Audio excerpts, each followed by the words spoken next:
De 2024, on a fini à 6,5 millions et cette année, on va atterrir aux alentours de...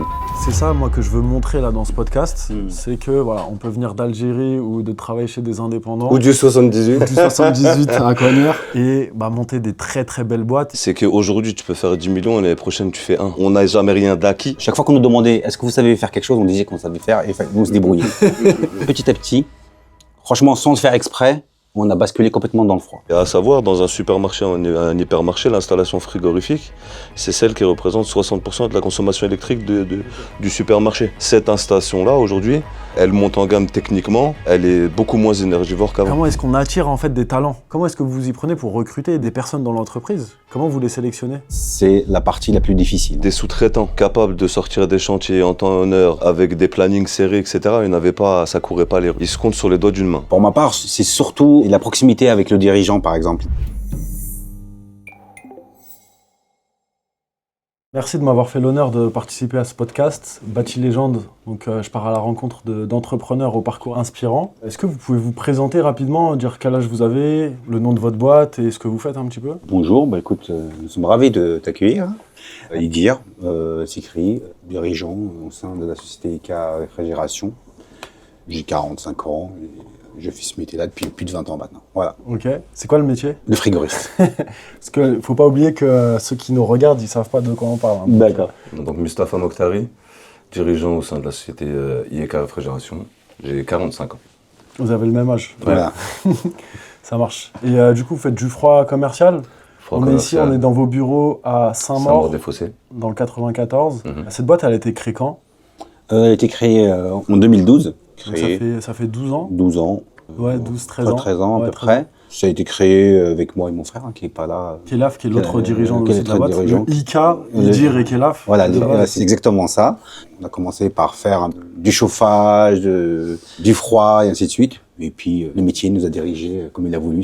On a suivi le fil de l'eau et on a fini complètement dans le froid et surtout dans le froid commercial. Ok. Alors moi, je vais revenir au tout début de votre histoire. Vous avez grandi où? Et là, tu me dis que ta boîte, elle a 13 ans. Ce que vous avez fait avant là, de créer cette boîte, est-ce que vous pouvez me dire rapidement? Mustapha, t'as grandi où? Moi, j'ai grandi dans le 78 à Coignard. Ok. Une petite bourgade du 78, où il fait bon vivre. J'ai fait toutes mes études dans le froid. Okay. Donc un BEP froid et climatisation. Après, j'ai fait une mention complémentaire en chauffage, ça m'a pas plu. Je me suis redirigé vers un bac STI, génie énergétique. Okay. Et après, j'ai terminé par un BTS. J'ai commencé chez IDF Thermique à l'époque. Avant que ça soit racheté par le groupe Vinci, okay. En tant que technicien dépanneur SAV. Après, je suis resté pendant 6 ans chez IFC Mondial Frigo à Linas, entreprise très formatrice et gros indépendant national aujourd'hui.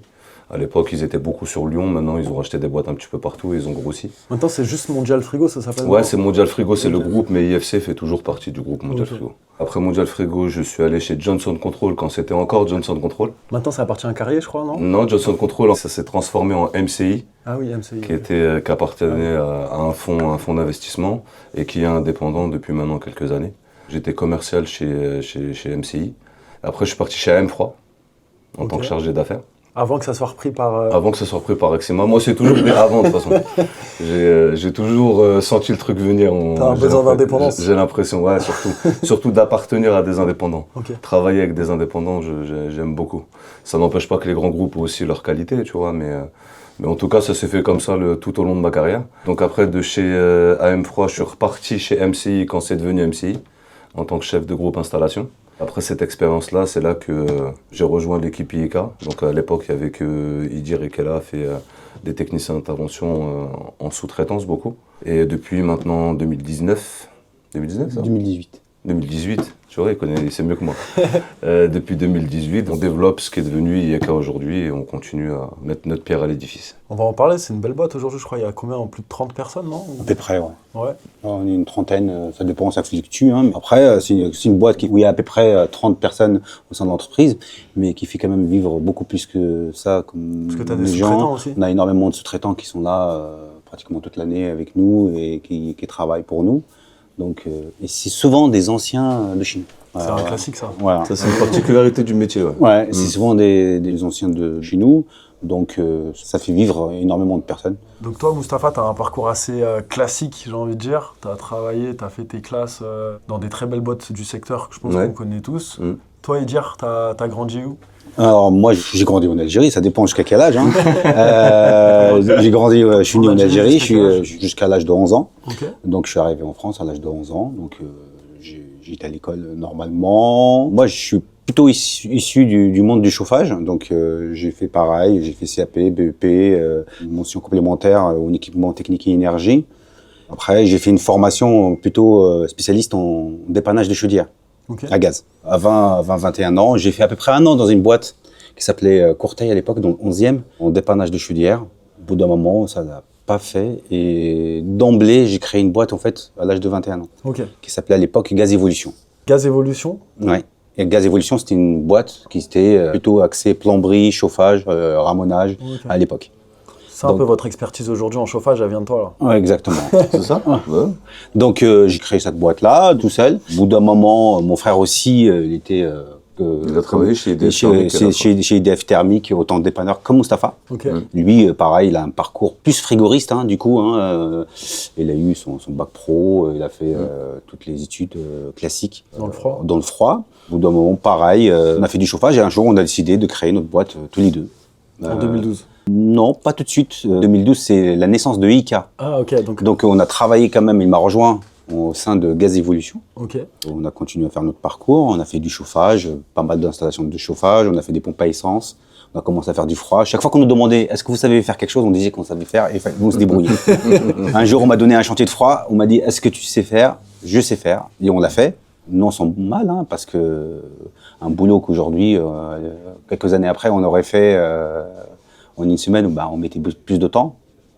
Pas dans le temps parce que on mettait pas plus d'une semaine parce qu'on n'avait pas le temps de le faire. Il y avait un délai que tu devais Il y avait un délai à respecter, mais ça vous pouvez commencer à 5h du matin et finir à 21h le soir. Ouais, ouais. Et trouver la solution. La solution pour voilà. Et en fait, au fil de l'eau, on a commencé à faire un peu de pompe à essence, on faire de la climatisation et ainsi de suite. On a commencé à faire un peu de sous-traitance avec EDF Thermique et c'est là que petit à petit, franchement, sans le faire exprès, on a basculé complètement dans le froid. Toujours chez Gaz Evolution? Toujours chez Gaz Evolution. Okay. Mais très rapidement, on s'est rendu compte que comme on faisait que du froid, on a décidé de fermer l'établissement et de recréer ICA Réfrigération. Parce que ça s'appelait Gaz Evolution? Ouais, Gaz Evolution, ça collait pas vraiment. Okay. Quoique aujourd'hui, ça aurait été un bon nom de société, Gaz Evolution. Mais parce que Gaz Evolution, d'ailleurs, pour anecdote, mon adresse mail personnelle, c'est toujours Gaz Evolution. Ouais. Donc, je l'ai gardé tel quel. Et on a basculé, et puis là, c'est là qu'on commençait à faire de la sous-traitance, que tous les deux. Okay. Après, un collaborateur, 2, 3, 4. Et donc là, aujourd'hui, vous faites combien de chiffres d'affaires là, chez ICA Réfrigération? Alors, on va dire de 2012 à 2018, on faisait, je sais pas, 700 000, 800 000 euros de chiffre d'affaires. À partir de 2018, les chiffres se sont complètement affolés, hein, parce que nous avons accueilli Mustapha. Il va nous raconter il a fait énormément de développement avec ses connaissances dans le métier. Et en fait, on se complète un petit peu. Notre expérience du terrain et l'expérience de Mustapha sur la partie commerciale et administrative et le fonctionnement, les rouages du métier, on a permis de se développer. En fait, en gros, on fait pratiquement les 2 premières années. Non, mais là, aujourd'hui, vous faites combien là? De 2024, on a fini à 6,5 millions et cette année, on va atterrir aux alentours de 9,5 millions, 10 millions. Incroyable. Ouais. Et c'est ça, moi, que je veux montrer là dans ce podcast. C'est que, voilà, on peut venir d'Algérie ou de travailler chez des indépendants. Ou du 78. Ou du 78 à Cognères. Et monter des très très belles boîtes, il faut, voilà, c'est à force de travail. Moi, je vois en vous deux, parce qu'on se connaît maintenant depuis un peu plus d'1 an, mais beaucoup d'humilité, tu vois, parce qu'on peut le dire, il y a des gens, ils vont faire 5 millions ou 10 millions d'euros de chiffre d'affaires, ils peuvent être un peu snob, beaucoup d'humilité, et en tout cas, bravo.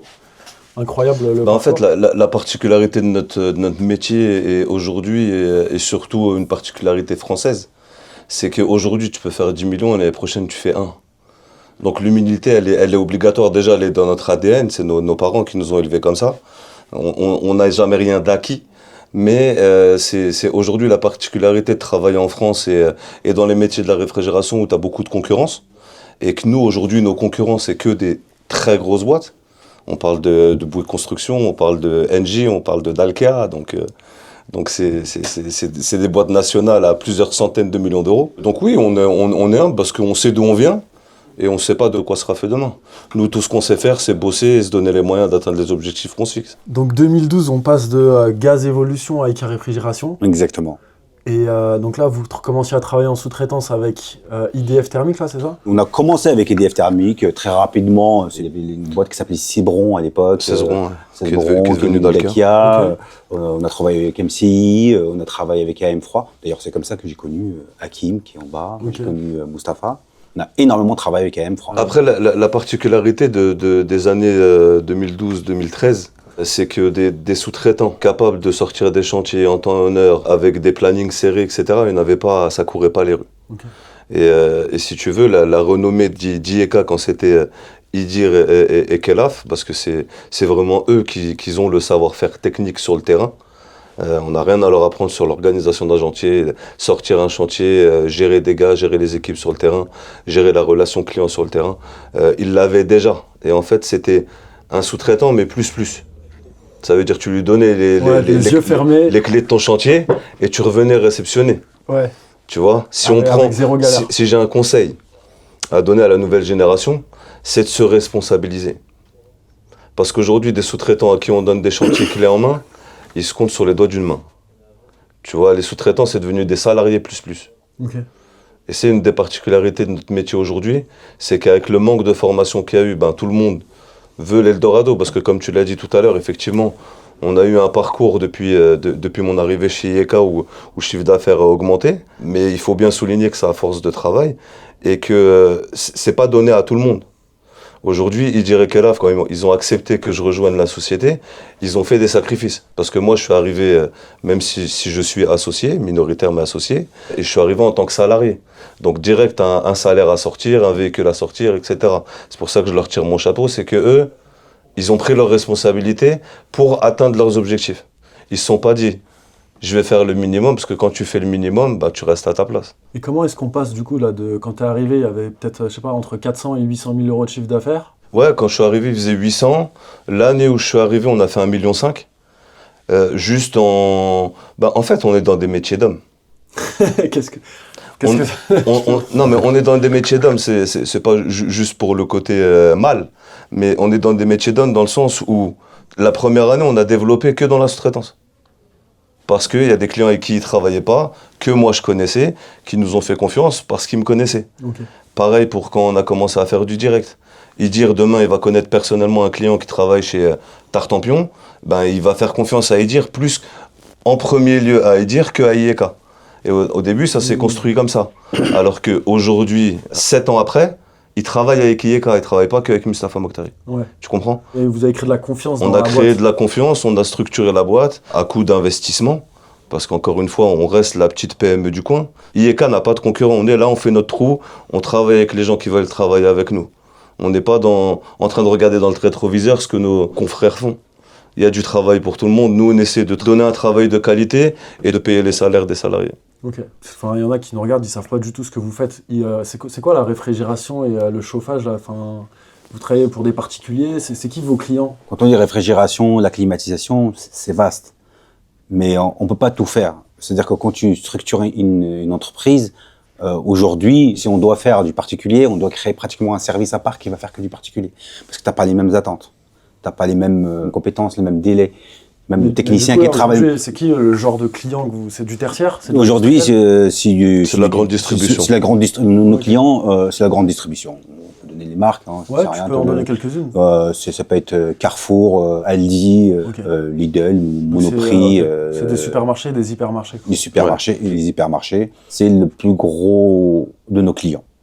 Moi je sais parce qu'on se connaît un petit peu, mais vous êtes une boîte hyper technique aussi. Vous travaillez sur des centrales au CO2 ou des choses comme ça. Ah oui, bien sûr. Chez nous, on est vachement en avance. Aujourd'hui, on met tout en œuvre pour avancer, pour former sur les nouvelles générations de centrales. Aujourd'hui, toutes les installations qu'on fait, qu'on rénove, c'est du CO2. Comment est-ce qu'on fait pour venir de, entre guillemets, l'ancien monde, tu vois, du froid qu'on connaît classique, Et se former au CO2, vous êtes formé un peu sur le tas, vous avez embauché des collaborateurs qui s'y connaissaient? C'est un peu tout, mais de toute façon, là, le CO2, on est obligé d'y venir au prix du fluide. Alors, ça, le prix, c'est une chose.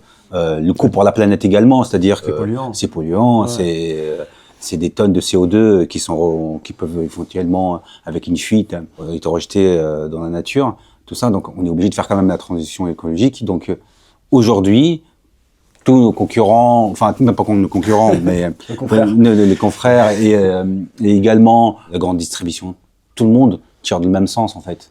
Aujourd'hui, tous les magasins, chaque fois qu'ils font des travaux, passent en CO2.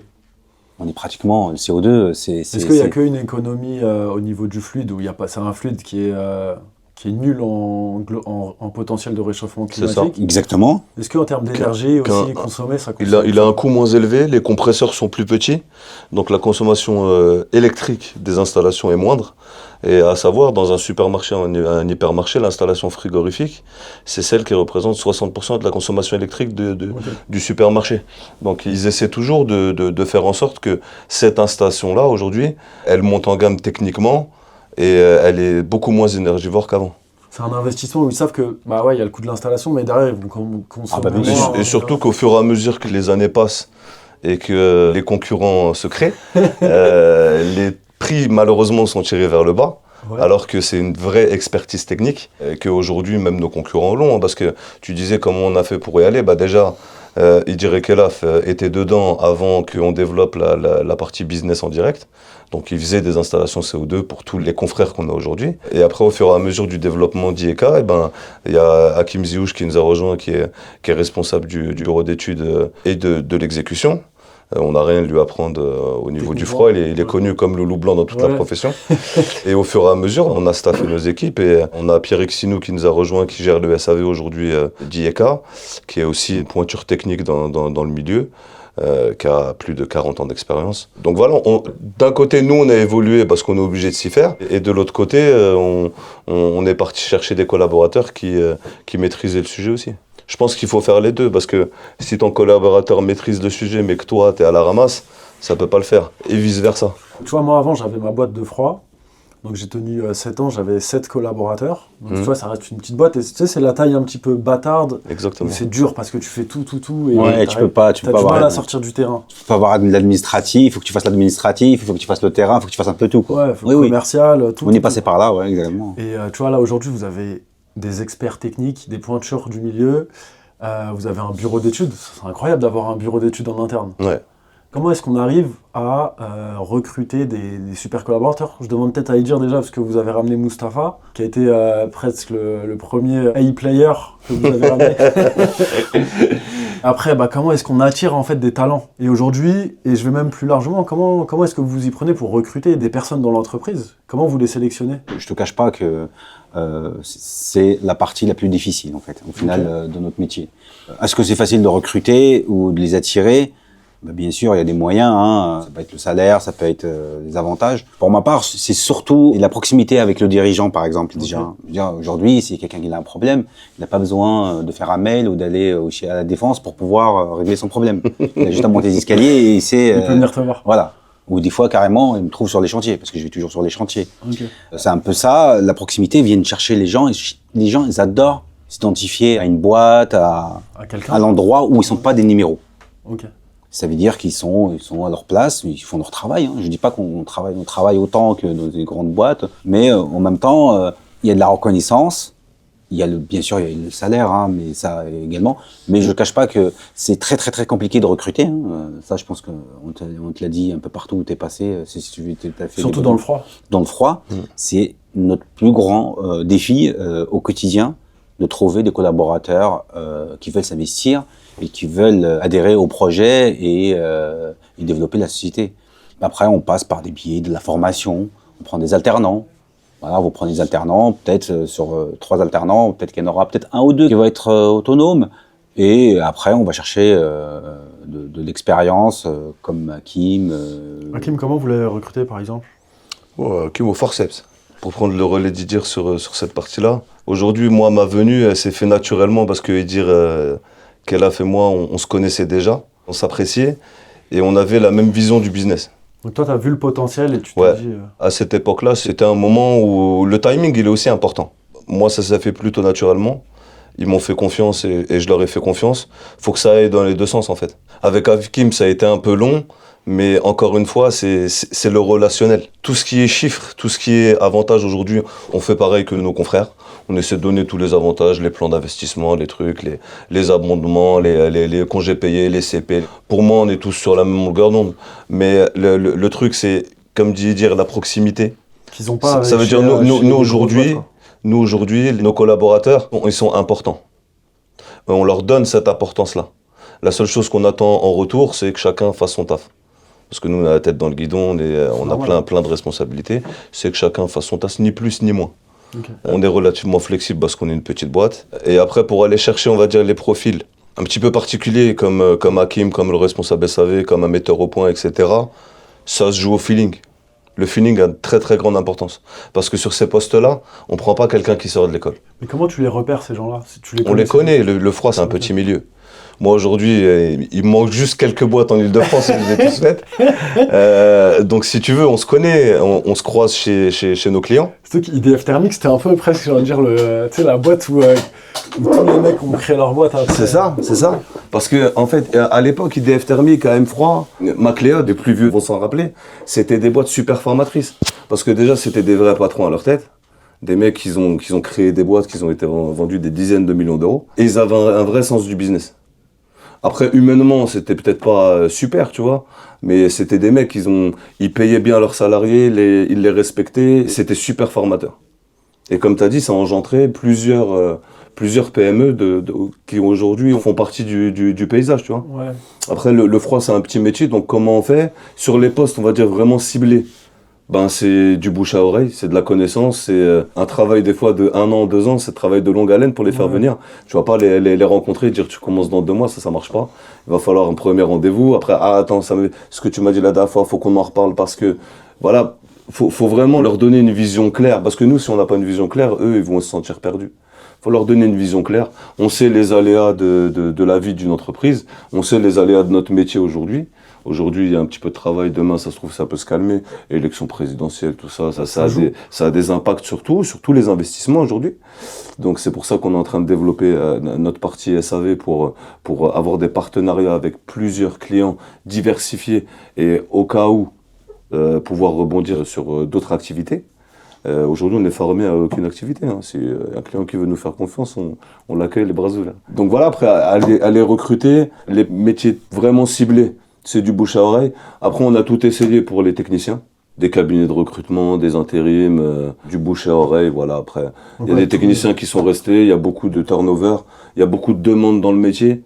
Donc, des fois, pour 100, 150 euros, ils quittent une boîte où ils sont très heureux. On a déjà eu le retour. Des mecs qui sont partis pour une question de salaire, qui étaient très bien chez nous, qui gagnent plus chez notre confrère, mais qui sont pas aussi heureux. C'est ça que j'allais dire, parce que tu vois, quand moi j'avais ma boîte, par exemple, un frigoriste, c'est un peu des stars, les frigoristes. Ouais. Et surtout que les grosses boîtes, donc les majors qu'on connaît, MCI, Axima et tout ça, eux, ils ont plus de budget qu'une petite boîte, tu vois, et ils ont des meilleures conditions. Nous, on a besoin d'astreintes, tu vois, parce qu'on est une petite boîte, il faut développer. Eux, ils peuvent proposer un cadre un peu plus simple pour le salarié. Nous, on a été obligés donc de surperformer sur cette partie-là.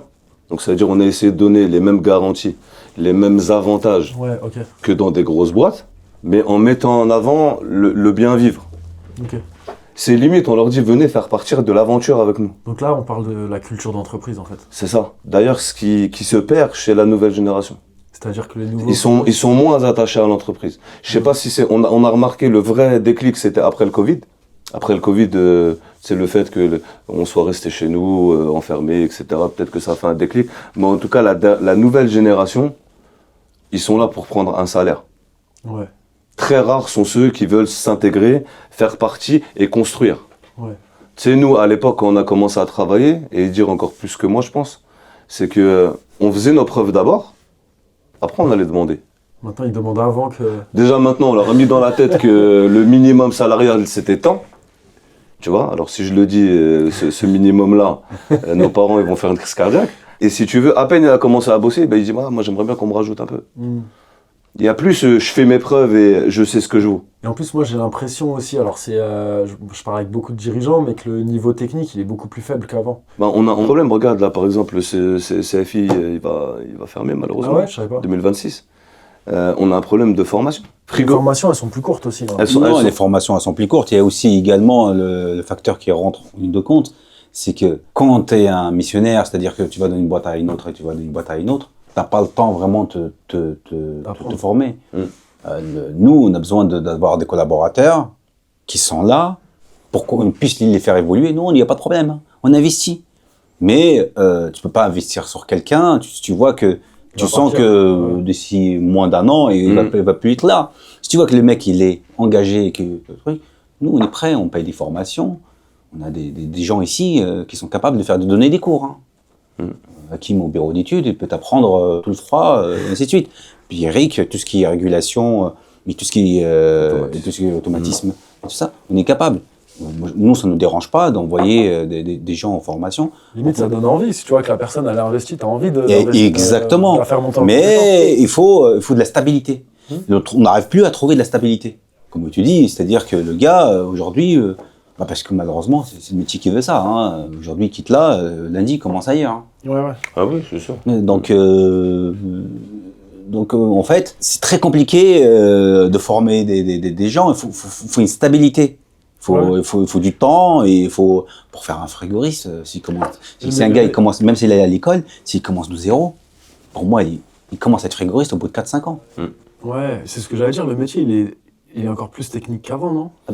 Bien sûr. Plus technique et surtout, tu vois, quand on dit frigoriste, moi je parle beaucoup avec des petits jeunes, soit dans mon quartier, soit au CIFA, je parle beaucoup avec les jeunes.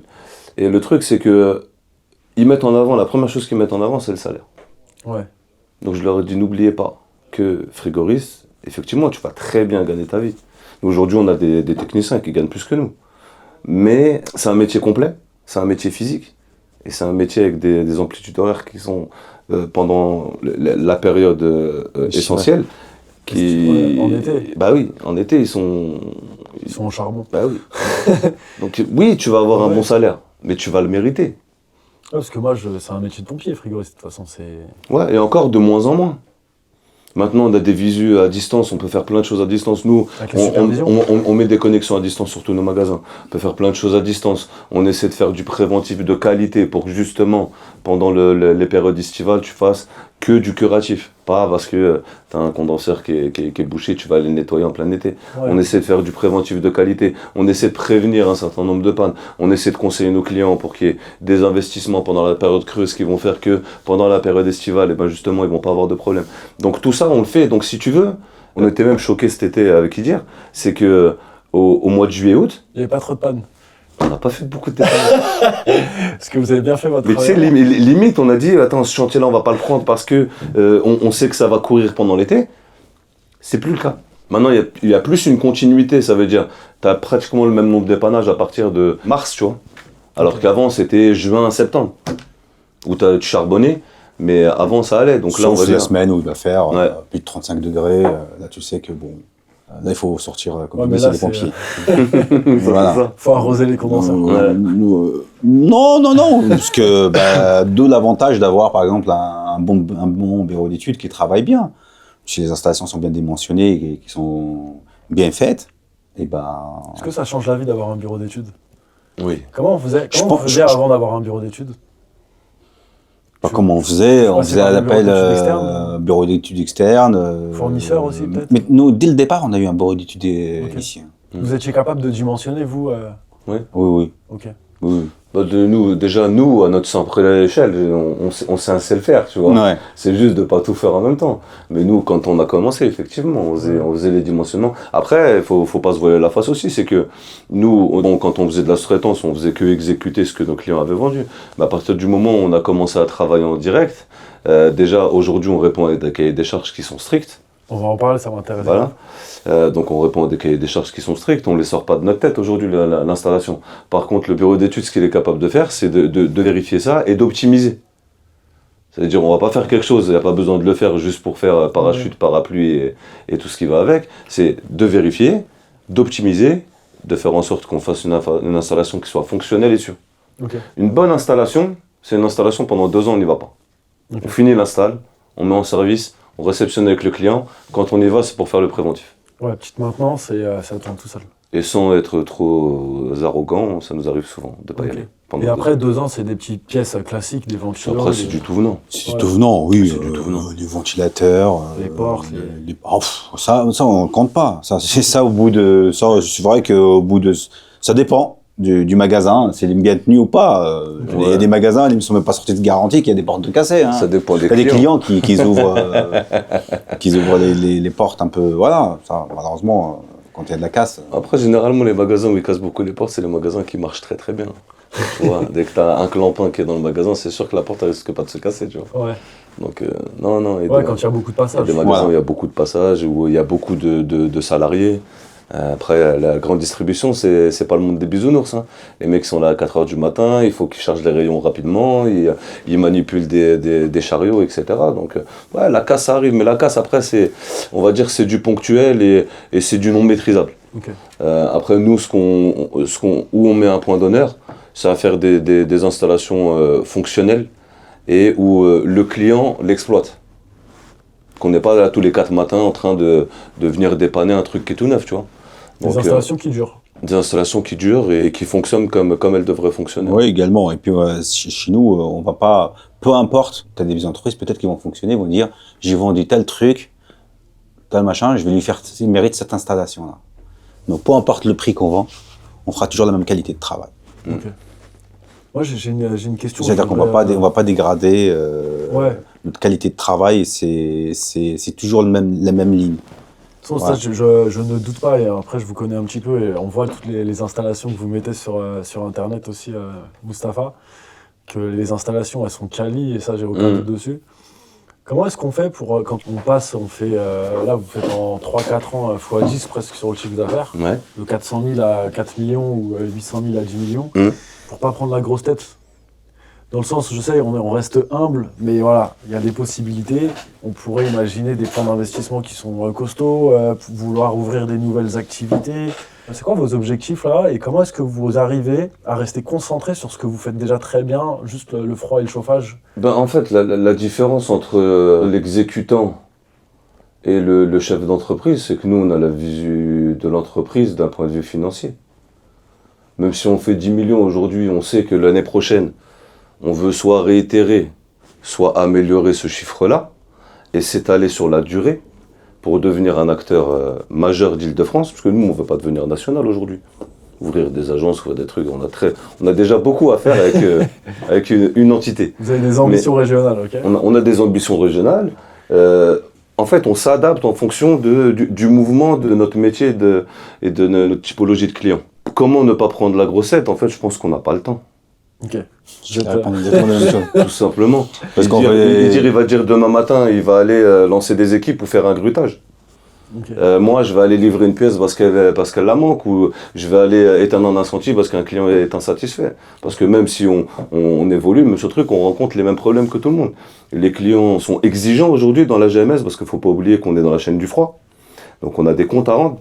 Donc vous restez très connecté à l'opérationnel. Très très connectés à l'opérationnel. Ok. Oui, Donc, et je pense que c'est une des erreurs qu'on peut avoir et que vous faites pas, mais des fois c'est de vouloir trop sortir de l'opérationnel. Se dire, tu vois ce que je veux dire? En fait, ça serait pas une tare, mais le problème c'est qu'il faut, on parlait de recrutement tout à l'heure, il faut trouver quelqu'un à mettre en face de nos clients. Aujourd'hui, c'est nos clients qui nous donnent à manger. Si nous, on recule, ils vont voir qui. Ouais. Aujourd'hui, il faut absolument qu'ils aient un interlocuteur. Après, pour le tout venant, aujourd'hui, ils ont des interlocuteurs dédiés pour le SAV, pour le secrétariat, pour la facturation, etc. Mais pour donc la partie business, ils savent qui appeler. La partie opérationnelle, ils savent qui appeler. Et surtout, s'il y a un souci, ils savent qui appeler. Et il faut qu'on soit là. Et quand ils vous consultent, là, vous répondez à des appels d'offres, c'est ça? Oui. Des marchés? Oui. Comment ça se passe, ça, pour, là, si quelqu'un il veut se lancer demain, comment est-ce qu'on trouve, enfin, comment est-ce qu'on répond à un appel d'offres? Pour revenir au B.A.B.A., je vais redire, on est dans des métiers d'hommes. Aujourd'hui, je ne vais pas citer son nom parce que je pense qu'il l'appréciera pas, mais aujourd'hui, celui qui nous a mis le pied à l'étrier, c'est une enseigne qui aujourd'hui a été rachetée par un grand groupe et qui nous a donné, c'était notre deuxième chantier, dire. C'était notre deuxième chantier. Ouais. Un chantier à 1 million d'euros. Ok. Donc je vais pas être vulgaire, mais faut en avoir pour prendre ses responsabilités. Ça veut dire IEK a pris ses responsabilités en disant on a contracté des assurances complémentaires, on a avancé l'achat des marchandises, on a mis pratiquement tous les salariés sur le chantier, on lui a fait un chantier de fou malade. Lui, il est content et on l'a remercié de nous avoir fait confiance. Mais lui, il a vraiment eu la responsabilité de dire je vous donne de la force. Parce qu'à cette époque-là, quand il nous a donné le chantier en question d'1 million d'euros, de mémoire, on faisait pas encore, on faisait moins de 2 millions. Ouais, on faisait 1,5 million. Ok. Quand il nous a donné le chantier de 1 million d'euros. Et d'ailleurs, même nos concurrents qui étaient en face de la négo de ce chantier-là, Les confrères. Ils n'y croyaient pas. nos confrères, bon, ils y croyaient pas, ça c'est sûr, mais à la fin du chantier, ils sont partis le visiter. Ah ouais, Ouais. Pourquoi? Parce qu'il était trop bien fait ou? Non, justement, pour savoir. dire est-ce qu'on a respecté le cahier des charges du client, ok. quel type d'installation on est capable de faire. C'était quoi? C'était en GMS aussi? C'était en GMS et c'était un hypermarché. Ok. Donc c'était un gros truc. Ouais. Avec 2 centrales CO2. Là, pour résumer la pensée de Mustapha, comme tu dis, comment on peut y venir, c'est pas je vais sur Internet et je vais répondre aux appels d'offres. C'est pas comme ça que ça se passe. Ouais, donc c'est d'abord du réseau. C'est-à-dire qu'aujourd'hui, le métier, comme tu dis, il est tellement technique et tellement besoin de confiance, de personnes en face de soi, de confiance, qu'on va pas consulter tout le monde. Aujourd'hui, un bureau d'études ou un client, quand il a un projet un magasin à faire, ou voilà, il va pas poster ça sur Internet et dire tout le monde doit répondre, allez, je prends le moins 10 ans ou un truc comme ça. C'est pas comme ça que ça se passe. Il faut qu'il ait confiance avant tout dans les personnes qu'il a en face. Ok. Donc il va choisir 2, 3, voire 4 maximum, la plupart du temps, entreprises Pour les mettre en dans lequel il sait que cette expérience-là, ils l'ont. Ouais, c'est-à-dire qu'ils vont mettre en concurrence 4 boîtes qui savent ces 4 boîtes sont solides et pourront bien faire le chantier. Exactement. Ils vont juste quand même les mettre en concurrence parce que c'est leur travail d'acheteur. Tu sais, aujourd'hui, il faut commencer petit. Et en fait, ce que tu sèmes aujourd'hui, tu le récolteras demain. La jeune génération, elle est pressée. Tu peux pas dire aujourd'hui, je vais avoir un client, je vais l'appeler 3 fois, il va me donner un chantier à 500 000, ça n'existe pas ça. Nous, au début, quand on a commencé, c'était une petite clim par-ci, une petite clim par-là, un petit remodeling par-ci, un petit remodeling par-là.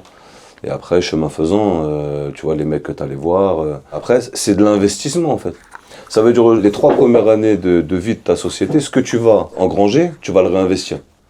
Pourquoi? Parce que là, tu vas commencer par faire des chantiers à 10 000, 20 000, 30 000, 40 000. Tu vas arriver à des chantiers de 200, 300 000. Ils vont te demander des garanties importantes. Donc au niveau de ton assurance, ça va être beaucoup plus onéreux. Donc voilà, c'est d'investir et de laisser le temps au temps. Il y a la partie commerciale, il y a la partie opérationnelle. Une fois que tu as bien bossé commercialement, tu ne peux pas rester toute l'année à faire du commerce. Il faut que tu réalises ce que tu as rentré. Il faut toujours se laisser le temps au temps, bien s'entourer, avoir une équipe qui a la même mentalité que toi. Et nous parce qu'il y a des gens qui nous ont mis le pied à l'étrier et qui nous ont fait confiance, plus d'une fois, on a aidé des mecs qui se lançaient. Okay.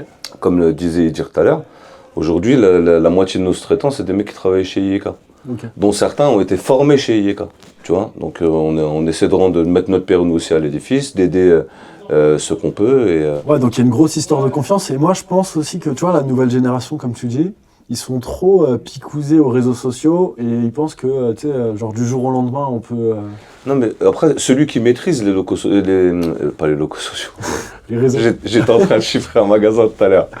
Les réseaux sociaux, aujourd'hui, il peut y arriver. Non, c'est pas ce que je veux dire. Il peut les utiliser à bon escient. Non, c'est sur les réseaux sociaux, on voit trop de réussite du jour au lendemain. Comme tu dis, où on pense que c'est instantané. Ouais. Ouais, mais en fait, la plupart du temps, quand tu vois les choses que tu vois, les parcours que tu vois sur les réseaux sociaux, des gens qui ont réussi, on montre pratiquement l'aboutissement. Ce que tu vois sur les réseaux sociaux, c'est l'aboutissement en fait de leur parcours. Tu sais pas que le mec, peut-être, avant d'y arriver là, il a travaillé peut-être 16 heures par jour pendant 5, 6, 7 ans, ou j'en sais rien. En fait, il n'est pas arrivé là par hasard. C'est simple. On arrive, à moins d'être inné, d'être Mbappé ou des trucs, d'avoir des footballeurs, et d'avoir un don en fait, tout simplement. Même les footballeurs, ils bossent. Exactement. C'est-à-dire que tu peux avoir un don et que ce soit inné chez toi, mais pour durer dans le temps, il faut travailler quand même. C'est-à-dire qu'à un moment donné, le talent ne suffit pas. Et en fait, c'est à force de travail qu'on arrive. Quand on montre des choses, des gens qui ont réussi, ils ont énormément bossé. Il y a personne qui va te dire que j'ai réussi sans avoir travaillé. C'est pas possible, ça n'existe pas. Et d'ailleurs, c'est quoi la journée type là, un petit peu d'un dirigeant d'une entreprise qui fait 5-6 millions d'euros de chiffre d'affaires là? Comment vous... Bon, c'est simple, la journée type, elle est toute simple. Hein. Non, on n'a pas la même, moi, il dit. On ne se réveille pas à la même heure. Hein. Il ouvre la boîte, il la ferme. Hein. Tu commences à quelle heure tes journées, Idir? Moi, en fait, on se complète tous. Moustapha travaille un peu plus tard en journée. Moi, je me lève très tôt. Je commence à 6h du matin. Toi, t'as un technique, lui, c'est un commercial. C'est ça. Oui, mais enfin, lui, il faut qu'il soit là à midi. Moi, il faut que je sois là, comme je suis dans le fil du sujet de l'exécution. Il faut que je sois là très tôt le matin. Voilà, et puis la problématique de la région parisienne, maintenant tu sais, avec la circulation et tout ça. Donc, pour éviter tout ça. C'est quoi juste la journée type? C'est-à-dire que tu passes une partie de ta journée toi sur le chantier, tu fais des recrutements, enfin c'est quoi à peu près? C'est des rendez-vous, ça va être un peu d'exécution, c'est-à-dire voir les chantiers, comment ça se passe, comment ça se déroule, prendre des rendez-vous pour des recrutements dans la journée. Il n'y a pas vraiment une journée type, c'est-à-dire qu'il n'y a aucune journée chez nous qui se ressemble. Ouais. Okay. À part ta réunion de chantier, tu suis une affaire qui est récurrente pendant un X temps, pendant 3 ou 4 mois. Voilà. Mais sinon, il n'y a aucune journée qui se ressemble. Il y a beaucoup d'adrénaline, non, dans une journée d'un dirigeant Ouais, si, il y en a, mais en fait, il n'y a plus trop d'adrénaline positive. C'est-à-dire? Bah, si tu veux, avant, on prenait un beau chantier, on kiffait. Ouais. Tu vois? Maintenant on a même plus. Non, t'as même plus le temps de kiffer. T'as pas le temps. Okay. Parce que si t'es en suractivité, faut que tu trouves les bras, faut que tu réorganises tout ton chantier. Ouais, okay. Faut que tu dises, ah mais merde, attends, j'ai pris ce chantier-là, mais là j'ai 3 chantiers en cours, etc. Tu vois, nous aujourd'hui, on peut pas appeler l'agence de Rouen et dire, tiens, après de moi 2 gars. Ouais. Nous, faut qu'on aille. Soit qu'on fasse plus travailler nos gars, soit qu'on trouve le moyen de sous-traiter, d'organiser, de décaler un petit peu le chantier, essayer de goupiller. C'est de la logistique. Tu vois, c'est de la logistique. Ouais, on rentre tout de suite dans le vif du sujet, quoi, en fait. On rentre tout de suite dans la problématique, on n'a pas le temps de prendre le plaisir, tu vois. Okay. Et pareil, à la fin de l'année, quand on dit punaise, les mecs, on a fait ça comme chiffre, et on se dit déjà, qu'est-ce qu'on va faire l'année prochaine? Avant Covid, on avait 3-4 mois de prévision.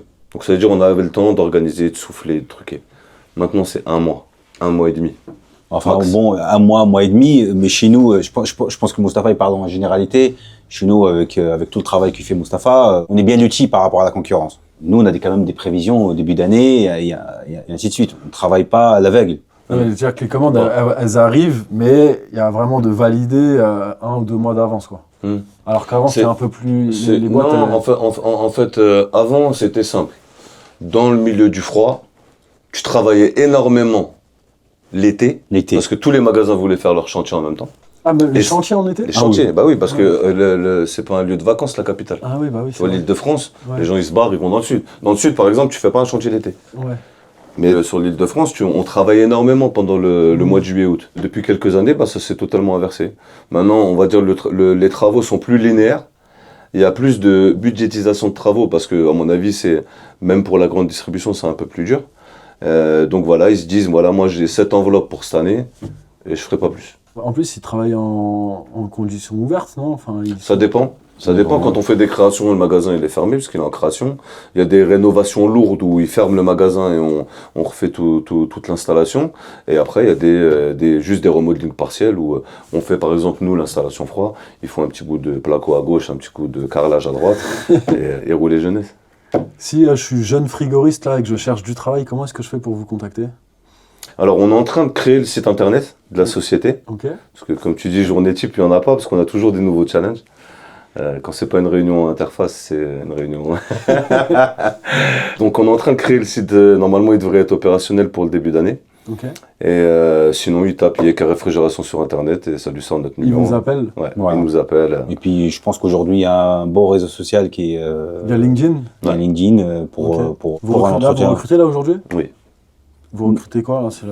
On recrute des techniciens SAV, okay. Des chefs monteurs, c'est-à-dire des responsables d'équipe en montage. On recrute aussi en administratif. En fait, on recrute pas à des postes, on recrute des personnes qui veulent bosser. Après, on sait, en fonction du profil de la personne, lui donner les responsabilités qui vont bien. C'est une entreprise où on a encore beaucoup à faire, où on a beaucoup d'ambition, on n'a pas de frein, on n'a pas aujourd'hui d'objectifs clairs. On veut développer, on veut assainir, on veut avoir tous un confort de vie qui sont importants, parce que c'est important pour tout le monde. Et donc, ouais, on recrute des gens qui veulent bosser. Ok. T'es bon dans ton domaine, allez nos caméras, t'es bon dans ton domaine, tu vas nous voir. Voilà, il n'y a pas de recrutement ouvert ou fermé. Ok. On recrute les bonnes personnes. Ça Ouais, veut mais dire là, que si peu importe vous avez besoin la... d'une personne en administratif, vous avez publié des offres ou... Alors, Non, c'est plus du bouche à oreille. on a un vrai problème avec le recrutement. Bon, moi, ça m'est déjà arrivé de le faire sur le LinkedIn. T'as à boire et à manger dans ce que tu reçois. Ok. Et encore une fois, la personne qui a les compétences, la volonté, elle est en poste. Elle n'est pas spécialement à la recherche. Ça peut arriver qu'elle soit à la recherche, mais Donc tu vas chasser plutôt? ouais, on essaie d'aller chasser. Et on a essayé les cabinets de recrutement. Aujourd'hui, ça nous a coûté de l'argent. Moi, je suis pas fan des cabinets. Parce qu'en fait, il y a une espèce de cercle vicieux qui s'est formé. Oui.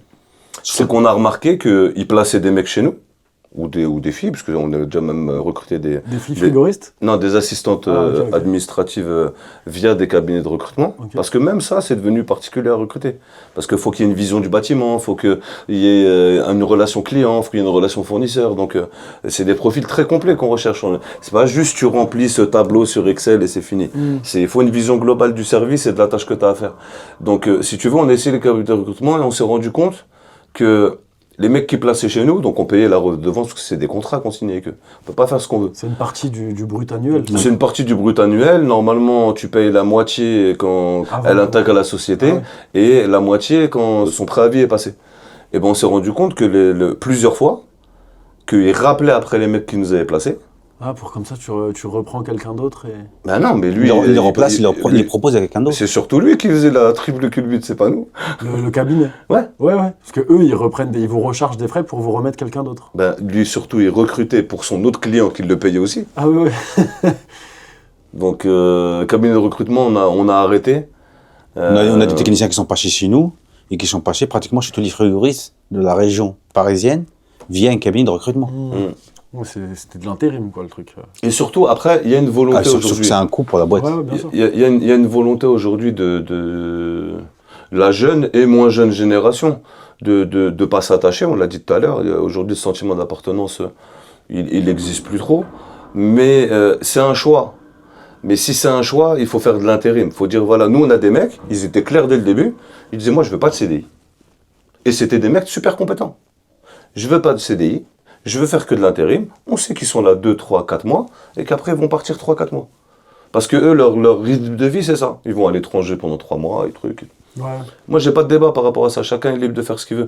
Mais c'est être clair depuis le début parce que quand on passe par un cabinet de recrutement, ça nous coûte. On achète tout l'outillage qui va bien pour le technicien, on mise dessus, on le forme. On le forme au process de l'entreprise, donc ça nous coûte du temps. Tu comptes sur lui sur les plannings. Et on compte sur lui sur le planning, d'astreinte, de SAV, etc. Et après, il nous dit, ben non, en fin de compte, moi, je veux pas signer de CDI. Mais en fait, il l'a jamais voulu. Quand c'est clair dès le début, il n'y a pas de débat.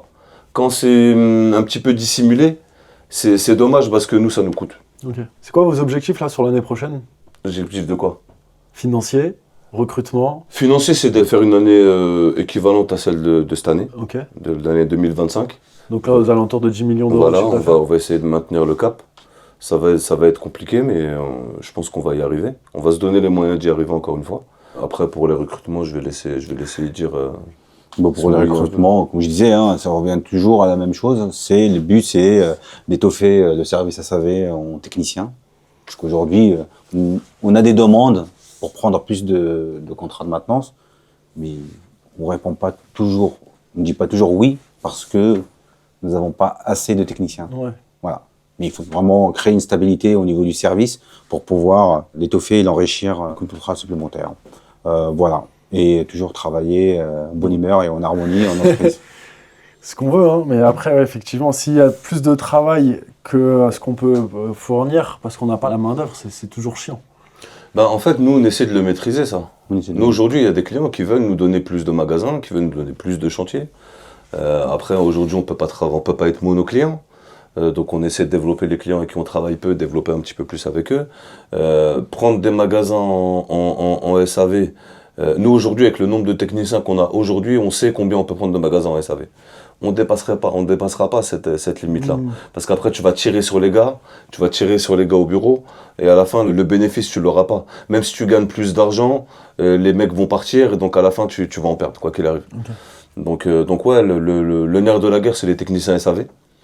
On a pris des alternants, on fait confiance aux jeunes, on essaie de les faire participer. Et on va dire toute personne qui peut ramener sa pierre à l'édifice, elle est bienvenue. Et j'ai une dernière question pour clôturer ce podcast, et je vous remercie vraiment pour tout ce partage en toute sincérité. Est-ce que vous avez en tête un dirigeant que je peux aller rencontrer dans le cadre du podcast, inspirant? Peut-être ça peut être la personne qui vous a donné ce fameux chantier à 1 million d'euros, vous me le direz. Ou ça peut être un autre, je ne sais pas. Est-ce qu'il y a une personne qui vous avez en tête? Dans le métier? Dans le métier du bâtiment en général, mais dans le métier du froid, encore mieux. Dans le métier, est-ce que après, ça peut être n'importe quel des dirigeants? Inspirant. Inspirant, franchement, moi, s'il y a une société qui me vient à l'esprit, aujourd'hui, moi, celle où le dirigeant m'a toujours émerveillé, c'est IFC Mondial Frigo. Parce que c'est Dominique Vizcaino qui a créé cette société de ses mains. Il est toujours dirigeant? Oui, toujours dans les alentours, en tout cas. Et franchement, merci beaucoup. Merci à toi. Merci.